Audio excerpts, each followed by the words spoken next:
stress. Yes, it is. Sorry, Katrina, I'm moving this thing. Okay, how is everybody today? Yay! I'm so glad you guys are here. Okay, we are in a church-wide campaign called Transformed. Welcome to week 2 on physical health. Today is day 8 of 50 Days of Transformation. We have wonderful leather-bound journals that are to be used for the entire campaign. We have daily devotionals in them, and then in them we have what we need for our weekly growth groups. There is even a section for weekly message notes. So I think it's page 32 if you brought your journal with you. Part of what we are doing in our campaign is community outreach and events, and I'm really excited to introduce a new ministry to you guys. So if you guys will give me a warm welcome to my good friend, sister Holly. She's going to introduce our new ministry. Very nice on, and there's no sound. There you go. Hi. Okay, so the new ministry, as you can see, is called Hope for Mental Health Ministry. And when I went this summer down to Saddleback, we went down there for a big church conference, and I took quite a few classes on mental health training. It's something that is a very personal matter to me and my family, and it's something that I felt very passionate about. It's also something I feel like our community and our church really needs, especially after the disaster that we all have been through, and just having that sort of community support, not only for our church, but also for the community as a whole. So anyone will be welcome to attend this ministry. It will happen every third Tuesday of the month, and I will make sure each month that we share on social media and outreach via email, and also at the church service when that meeting is coming up. Yes? Oh, I need to just scoot over. Sorry, I'm in the light. Hi. Okay. Taking cues from the back row. I know, I'm like, what's happening? Okay, so anyways, so with that, I'll make sure that we always share that. It's going to be held here in the Student Center the third Tuesday of every month from 7:30 to 8:30 p.m. And what you can expect when you attend, it's going to be a safe space. So when we go over some of these topics, obviously they're going to be very personal, very confidential. It's not going to be designed like a support group. It's going to be more like we're going to be giving you resources, trainings, understanding how to deal with different emotions and things that people could be going through. Some of the topics we'll be dealing with will be depression, anxiety, post-traumatic stress disorder, as well as grief after a disaster, early psychosis, and things like that. So this might not be appropriate for you, but it might be appropriate for someone in your life that you know. So even if you want to come, just so you can get resources and also know how to help them and be there for them. So that's also a great thing. I'm going to be attending a training, so I will be certified with first aid in crisis for mental health. And so what that means is that I will be able to be a community resource in our area. So if there is a first aid crisis happening, I will be able to help respond to that. Obviously, certain situations I would not be able to help with, but if it's, if something as simple as a phone call, I'm going to be able to be there to help. So I just wanted to let you guys know that this is coming up with our transformation. We have mental health that we're going over next week, and that is when we're launching it. So it just goes perfect. It's perfect. Yeah. Great. Thank you so much, Holly, for telling about that. It's going to be a great tool and a great resource, and I think something that all of us can get something out of. So I encourage you to do that. So last week, our first week, we looked at spiritual health. And Stan talked on spiritual health, and in our growth groups, we looked at the 7 habits of spiritual health. Well, this week, Stan and Tracy are in Minnesota. They are meeting their newest grandbaby, and their son, Zach, is being ordained with the Christian and Missionary Alliance Church. Yeah, so I want to give them a big welcome. Stan and Tracy will be watching this later. Congratulations, Zach. We are so proud of you too. It really is a huge accomplishment. And this is their 10th grandchild. So yes, their tribe is growing, and such a beautiful family. So this week, when we look at physical health, we're looking at how God transforms us physically. And 3 weeks ago, we talked about the 5 habits of, 5 habits of healthy people. And we talked about food, and we talked about faith, we talked about energy and thoughts and our relationships, and how those 5 things all work together to make us healthy as a whole. Well, this week, and today in particular, this week we'll look at physical health, but today we're going to talk about something equally as important as those 5 habits of health, something called stress. None of you have any stress, right? Okay. You're all liars, but thank you for your honesty. I mean, not honesty. So we're going to talk about stress, which is so important, and I apologize. Elizabeth has this microphone taped to my face right now. So if I look uncomfortable, that might be why. So we're going to open with a little prayer, if you will. Father, I thank you so much for my Hope family, that we can come here and be ourselves. And not only do you take us just how we are, but you have planted us in a family that expects us to be genuine and transparent and real. And I thank you for my brothers and sisters.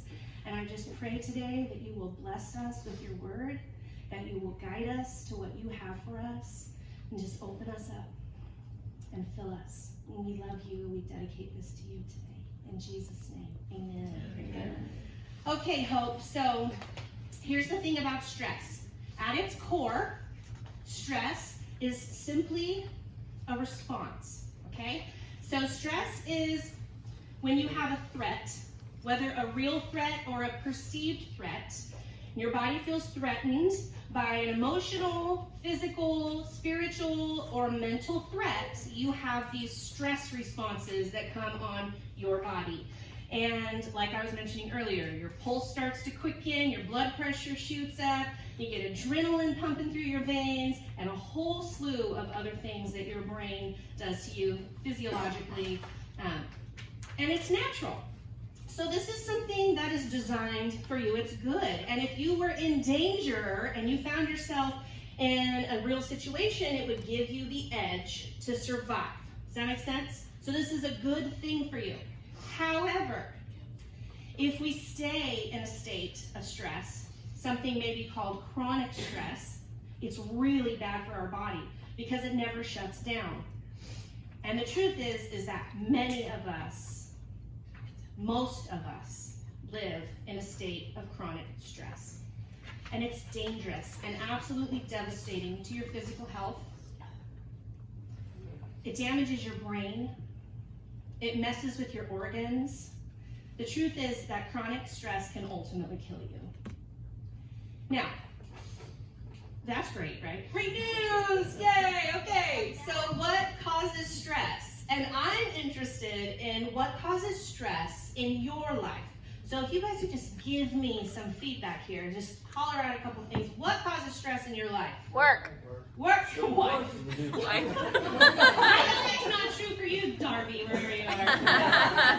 What causes stress? Money. Money. Cousin. Okay, good one. Other drivers. Yes. People on the road. Yes. Bills. There are so many things that cause stress in our life, and they keep our body in constant stress. Now, some of those things, if we look at the root of what we're saying, they're things like worry, fear, being overworked, being afraid of the future, expectations on ourselves, expectations from other people, conflict, criticism, and indecision. And I honestly think that most of us genuinely want to be healthier and feel good. And in Proverbs, it says, peace of mind makes the body healthy. Is anybody wondering where you can buy some of that? Is that like a herbal supplement I can pick up at the drugstore, a little peace of mind? You know, sorry guys, it's not sold in stores. That's not how we get it. I also think that not only do we want to be healthy and feel good, but we want to live longer. We want our lives to last. And again, in Proverbs, a relaxed attitude lengthens a man's life. Now tell me, how many of you are one of those? You got a relaxed attitude. You go with the flow. You're just laid back all the time, right? Yeah. Careful who you share that with. Because the people who don't really want to hear how relaxed you are all the time, okay? Because we're stressed out. No, just kidding. But not really. It's good, but we all deal with stress. Do you agree with that? Yes. Okay. So if you long to be stress-free, I have really good news for you. And that is, this thing is driving me crazy. That is that the Bible has a cure for stress, okay? We're going to look at that today. And we find a model of stress management in the book of Psalms. Now, David wrote this, and it is often regarded as one of the most famous Psalms because it has given comfort to people for thousands of years. And when you really dig into it, you find a model for stress management. So we're going to read this together. You can follow along with me on the screen or from your Bibles, but we're going to read Psalm 23 together, okay? The Lord is my shepherd, so I have all I need. He makes me lay down in lush green meadows, and he leads me beside calm, quiet waters. He restores my soul. He guides me in the right paths for his name's sake. And even though I walk through the valley of the shadow of death, I will fear no evil, for you are with me. Your rod and your staff, they comfort me. You prepare a table before me in the presence of my enemies, and you anoint my head with oil. My cup overflows. Surely goodness and love will follow me all the days of my life, and I will dwell in the house of the Lord forever. Isn't it beautiful?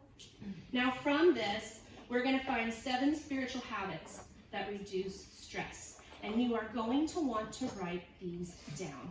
So I encourage you to turn to page 32. Was I correct on that? Yeah. In your journals, or get out a notepad and a pen.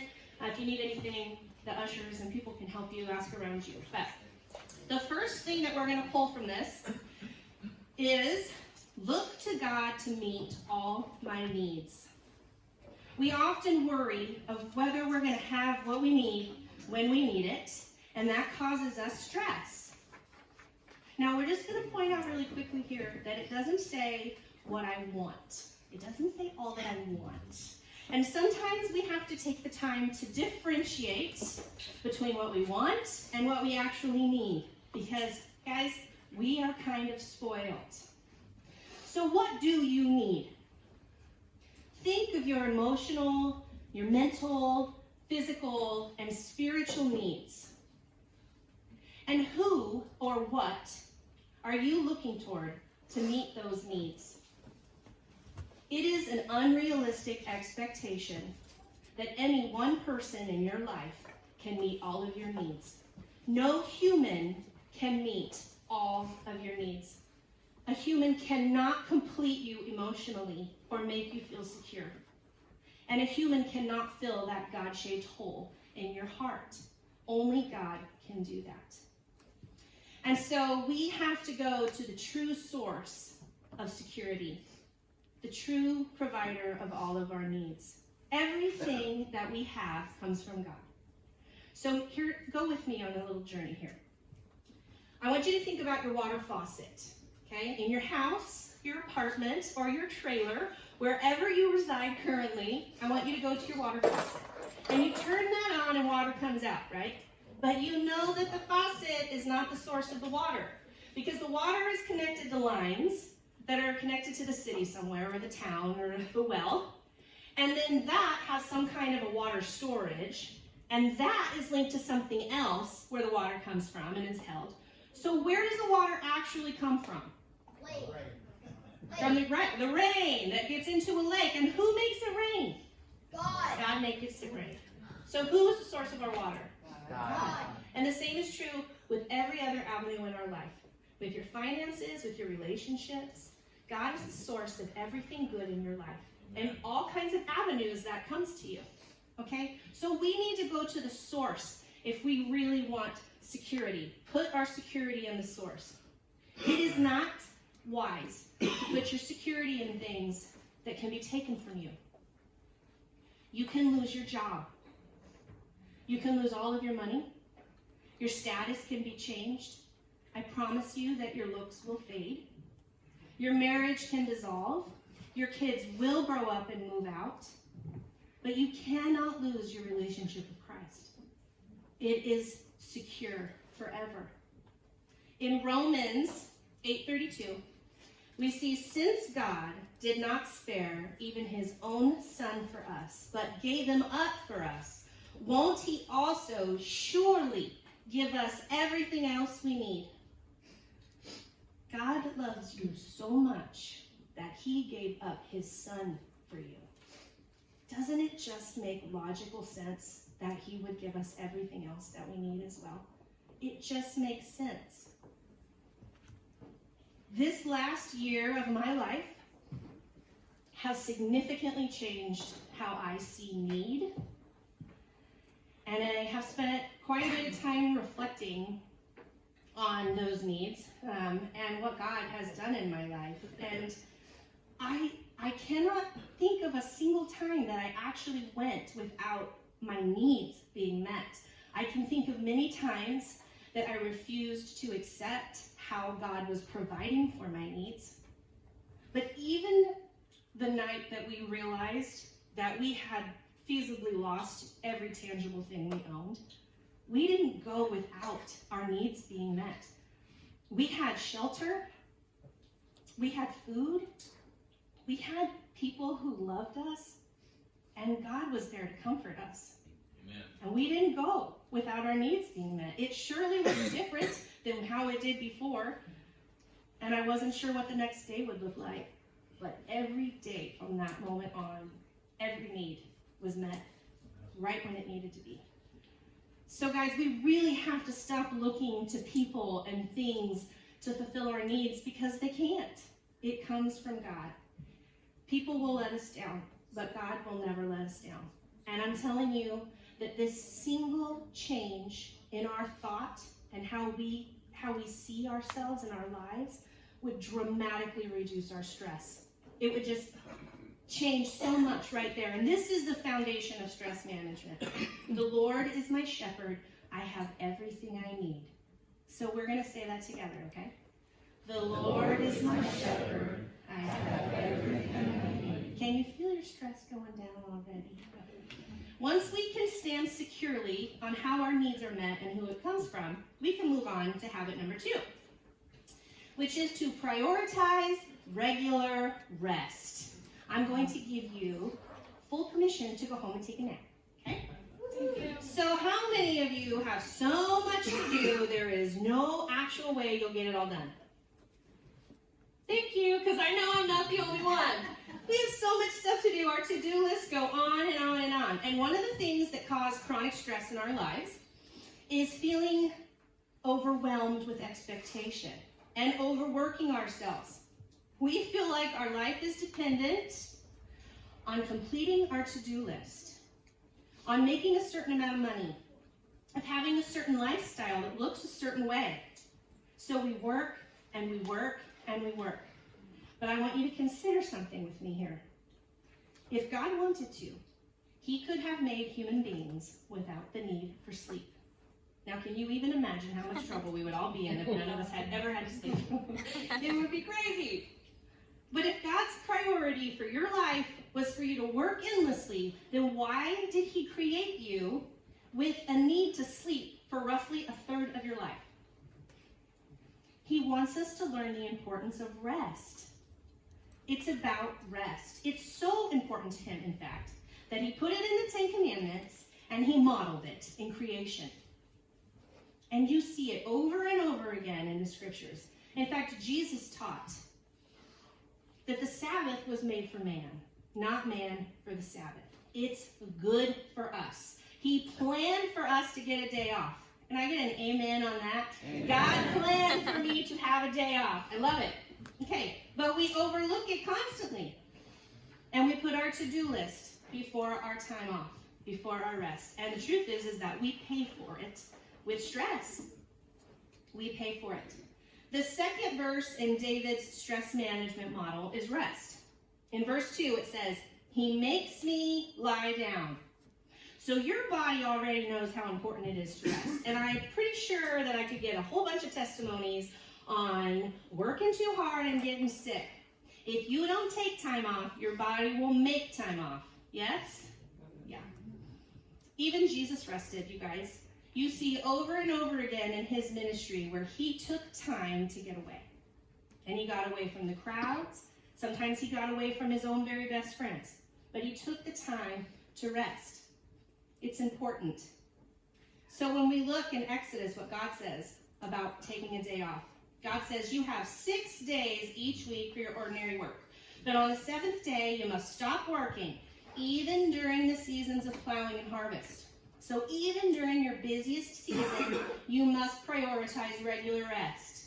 Now, I'm sure some of you are thinking, season? It's a busy year. What are you talking about, a season? But even if your year is crazy busy all the time, you have to rest. Okay, getting enough rest is essential to your stress management. It's a must. And you just have to choose the day that works for you and get your rest, okay? Mine varies between Fridays and Saturdays because Sundays is a work day for me. And so I have to find a day to make myself take some time off and do something that I want to do. So what do you do on your day off? Because it's not meant for chores and it's not meant to catch up on extra work. Well, you could take a nap, read a book. Some of you I know, you like to hike. You could hike, you could exercise on your day off. That works. You could go fishing. There's all kinds of things that you could do. But whatever you do, you have to do something that rejuvenates you. I trust God by resting. I want you to write that down. I trust God by resting. And this leads us right up to habit number 3. Recharge my soul with beauty. Beauty is so important in our stress management because beauty inspires us and it motivates us and it gives us encouragement. But ugliness stresses us out. Have you ever heard anybody say, I feel so close to God in nature? Of course you do. He created it and he created you. And so there you are in God's creation. You know, man was made to live in a garden, not in a concrete building. We were made to live among beauty. When God created man, he put him in the Garden of Eden, surrounded by his glorious creation. And we see this in this psalm, in David's stress management plan. In verse 2 and 3, he makes me lie down in lush green meadows and leads me beside calm, quiet waters. He restores my soul. We need beauty around us. We need to see beautiful things and hear beautiful things in order to keep the stress down in our lives. It's not a coincidence that when most of us vacation, we go somewhere beautiful and we soak it all in. It restores your soul and it reduces your stress. Now, I'm sure that there are many of you thinking in the back of your head, sure, Jeana, I'm just going to back up the car every weekend and drive 8+ hours to go find a lush green meadow by a lake to lay in. So I'm going to give you a couple suggestions, okay, to add beauty into your daily lives. Now, here's the first one. Get outside every day. And I don't mean walking to the car. I mean, take a few minutes and eat your sandwich on your lunch break under a tree. Or go for a walk in the park. Maybe sit in your backyard, outside. Play with your dogs. Play with the dogs, that's great. Just get in touch with God's creation. Get out there. Another suggestion, start your day off with God. Did you know that the first 7 minutes of your day set the entire tone for your entire day, all day long, whatever you do in the first 7 minutes? So if you're waking up to a beeping alarm clock and then you're turning on the local news, we may have just identified your main source of stress. Consider listening to worship music as you get ready in the morning. Or maybe spend your quiet time with God before you read the newspaper. Just get in it. Just give yourself something positive. Okay, The third recommendation, is to intentionally put beauty around you. Go buy an art piece that just inspires you and wakes you up, makes you feel good things. Or learn to play an instrument. You know, he says, make a joyful noise. It doesn't have to be perfect. Or make something with your hands, or paint an art. You know, we are most like our Creator when we're creating. You could landscape your yard. Just get around God's beauty. Do what fits you best, but do something to fill your soul with God's beauty. In Philippians 4:8, it says, you'll do best by filling your minds and meditating on things true, noble, reputable, authentic, compelling, gracious, the best, not the worst, the beautiful, not the ugly. Because of sin, there is a lot of ugliness in our world, and we're surrounded by it. And what we give our attention to can either rise and increase or lower and reduce our stress. So I want you to write that down. It's going to be on the screen. What I give my attention to can raise or reduce my stress. What you listen to, what you watch, is going to contribute to your stress. Now, we are so complex. We are so complex, we don't even know the half of it. And though we sometimes think we have it figured out, we don't. Did you know that more than 90% of your brain activity is beyond your awareness? It just gets to me every time. That means we're only aware of 10% of what is happening in our mind. 10%. Some of us, it's more like 3%. But there is percent, okay? It's there. It's low. And we don't always consciously know how what we're doing and what we're watching and what we're hearing is impacting us. So we have to choose very wisely what we surround ourselves with. And we have to take the time to enjoy the beauty that God has created. I encourage you this week to evaluate what you're listening to and what you're watching, what you're putting in your mind and in your heart that you subconsciously may not even know is impacting your stress. And then when we do that, we have a decision to make. And that brings us to habit number 4. Go to God for guidance. David says that part of stress management is in God's guidance. In verse 3, he guides me in the right paths for his name's sake. A common stressor in our lives is indecision. There are so many choices, and every single one of those choices is accompanied with an opinion. Yay! To buy or sell, to move or stay, Or give. to work on it or give up on it, tacos or salad. Who am I kidding? It's tacos, right? Okay. How do we know what to do? Well, here's a couple things to think about, okay? Who do you answer to? Do you answer to the person with the opinion on the TV? Do you answer to your spouse? Do you have to answer to your friends? No. When it's all said and done, and it will be one day, you will answer to God, and the face that you will see is Jesus. So why not go straight to him for guidance? Why not consult him first and follow his plan for our life? James 1:5, if any of you need wisdom, you should ask God, and it will be given to you. Because God is generous, and he won't correct you for asking. What? All I have to do is ask? Now, this is a really big one for me, because I like to analyze things, and I like to get a whole bunch of opinions, and then I like to talk about it. And I like to talk about it. And I like to talk about it some more. And if you give me the chance, I'll probably talk about it some more. But the truth is, there's only one opinion, one guided direction that I want. And that's God's. Now, you might be thinking, how do I interpret God's direction? How do I interpret his guidance? And that is a very great question. So first it says you ask.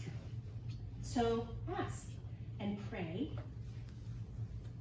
and read his word. his living word full of all kinds of directions. It's the book of life. It's the instruction manual. And listen. And then the biggie, wait. Wait. And at the right time, God will give you the answer. Now, the right time is not always our time, but God's timing is perfect. He's never late, and he's never early. And he sees your entire life in a way that you cannot. And he's working things for good. So we have to trust him that he knows what's best for us. He doesn't want us to be all riled up and worried about tomorrow. Jesus said tomorrow is tomorrow. Today has enough trouble of its own. We're here today. We have to believe that he will guide us at the right time. And he will. And your stress will be reduced because your trust will be in God. And you won't be worried about it. Okay? So God will guide me at the right time. That is something else to write down for your notes. God will guide me at the right time. Sometimes on our journey, we find ourselves in darkness. And I'm not talking about a power outage, but those are stressful too. A different kind of darkness. And how do we manage our stress then? And this brings us to habit number 5. We trust God in the dark valleys. Every single one of us will go through a dark valley. Most of us will go through many, and some of us are in one right now. And these valleys increase our stress. And one of the biggest reasons for stress is loss. We can lose a job, lose health, lose a loved one. As many of us have discovered, you can lose your home, and you can even lose your entire town. And when that happens, we have 2 choices. There's 2 common things that happen when we lose something. And that is grief and fear. Now, grief is a very natural reaction. God grieves. In fact, it's healthy to grieve. But fear is not. It's dangerous. Not one time in the Bible does it tell us not to grieve, or not to be sad, or not to cry, or not to be full of sorrow. But it says, do not fear. And it says it over 365 times. Do not fear. In verse 4, David says, even though I walk through the valley of the shadow of death, I will fear no evil, for you are with me. Your rod and your staff, they comfort me. It's in these times that we really have to focus and rely on God. Grieve and be sad, but do not fear. The reason is that grief doesn't paralyze, but fear does. It does. God will never leave you alone. He's protecting you like a shepherd protects sheep. Now, can you even imagine what it looks like to have God protecting you? I mean, he's God. What do you think his rod and staff look like? You know? The ultimate shepherd. Be sad, but don't fear. Fight the urge to be paralyzed with fear of the future. Because here's the thing, the possibility of a bad outcome cannot hurt you. But being paralyzed in the fear of the future can hurt you. It can hurt you very badly. So what do? How do we trust God in the dark valley? Well, you turn your back on the shadow and you focus on the light. Because wherever there's a shadow, there is a source of light. And Jesus is the light of the world. So we turn our back on the shadow and we look at the light.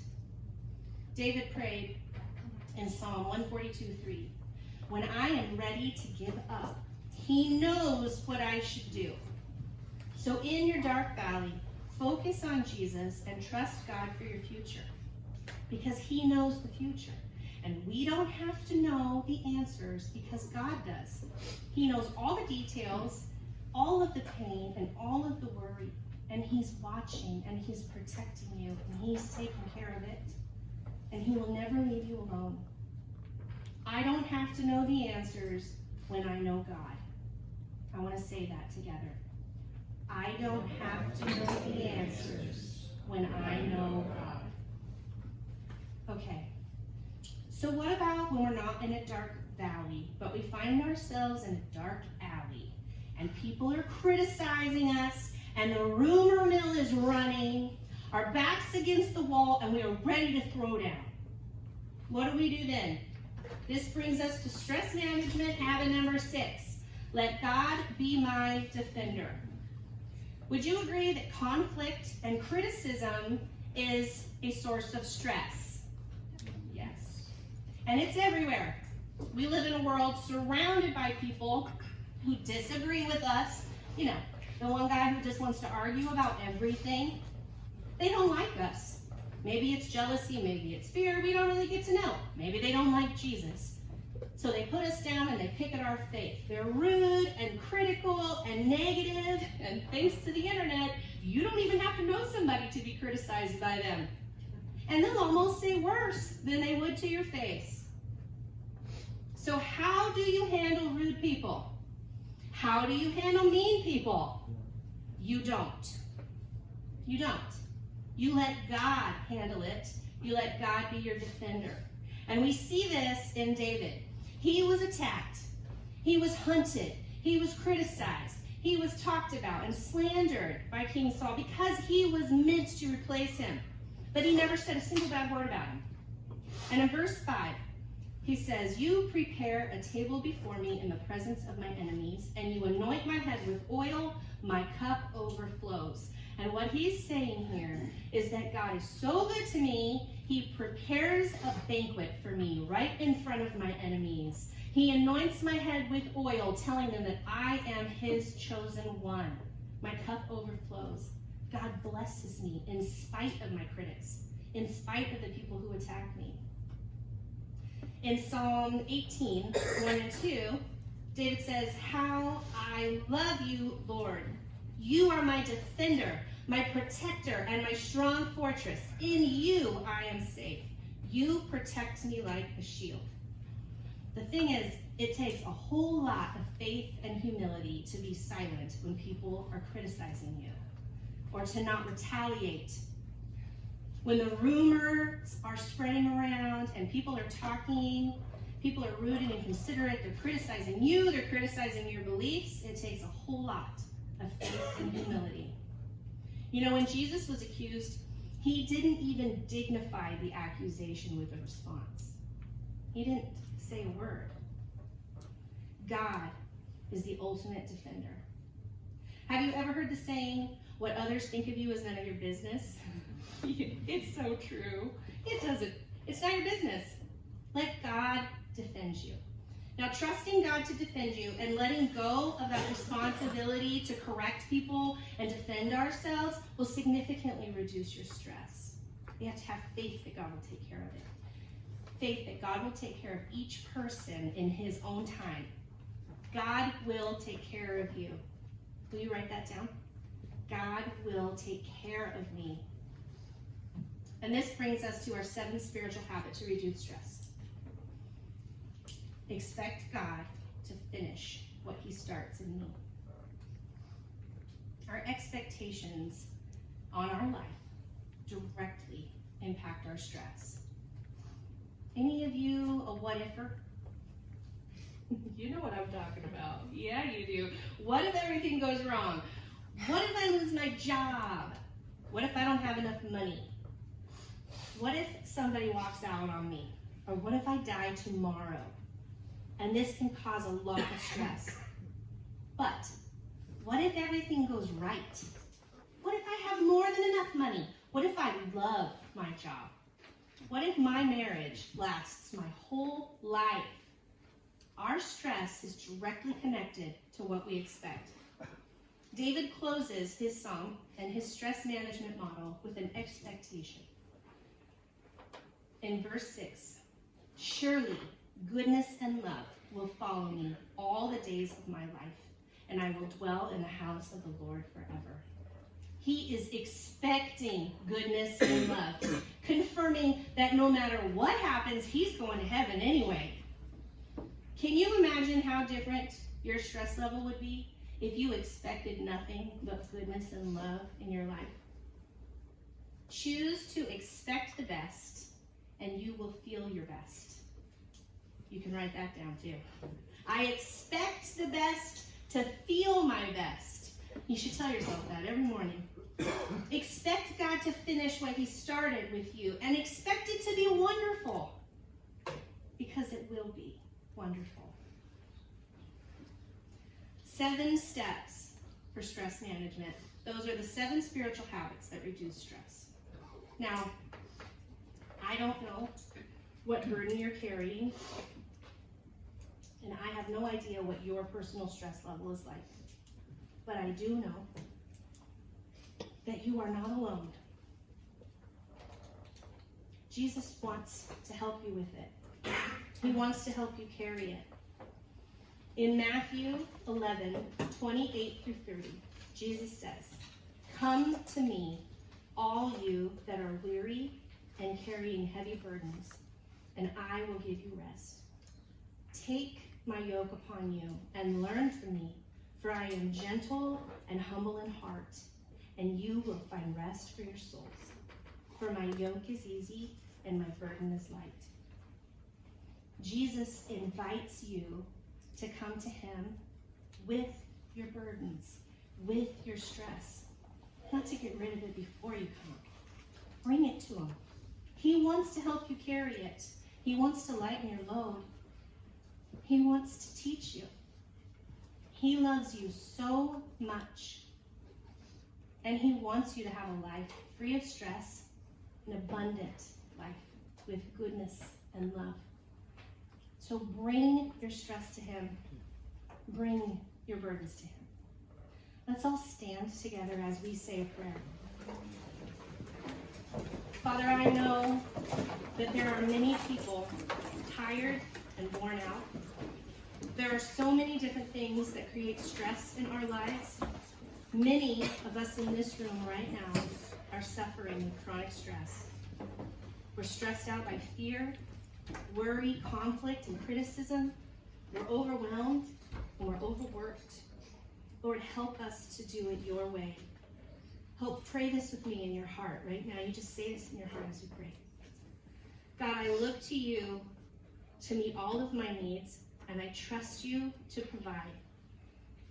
Help me to follow your plan for rest and to fill my life with the beauty of your creation. I seek your wisdom in my choices, and I trust you to guide me when the time is right. I know that you are with me in the valley of the shadow, and I am not alone. I will keep my eyes on you, Jesus. Help me to not be afraid. Father, when I am under attack and others hurt me and criticize me, I ask you to be my defender. Help me to love them.